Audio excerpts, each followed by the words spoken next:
این همان کاروان و اینها همان افرادی اند که چندین دهه را در صفایی شهر کابل سپری کردند، اما امروز اینها در واکنش به برکناری رئیس تنظیف بر روی جاده ها برآمده و عدالت خواهی می کنند.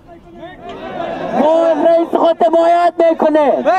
زنده باد رئیس تنظیف. زنده باد. رئیس اسبق تنظیف شاروالی کابل نیز این افراد را در این اعتراض همراهی می کند و می گوید که تاکنون علت برکناریش معلوم نیست.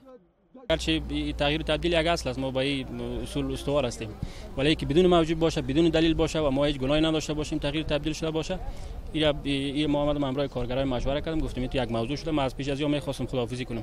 تمامش استاد شدن گفتن که یا خون ما بریزه یا که ما مکتوب برکناری تو را قبول نداریم. مال بچه‌ها کی فروشا ما حق خودم می‌خوایم. برخی از کارمندان ریاست تنظیف شاروالی کابل میگویند تا زمانی که تواب احمدی دوباره به حیث رئیس تنظیف مقرر نشود، آنان از حرکت‌های مدنیشان دست نخواهند کشید.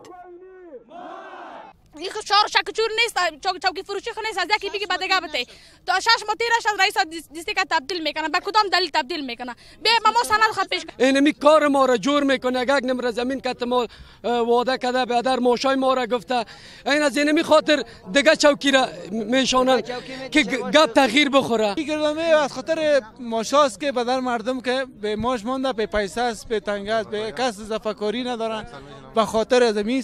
زنده باد رئیس تنظیف. خواستیم در این زمینه پاسخ شاروالی کابل را داشته باشیم، اما آنان حاضر به صحبت در این زمینه نشدند.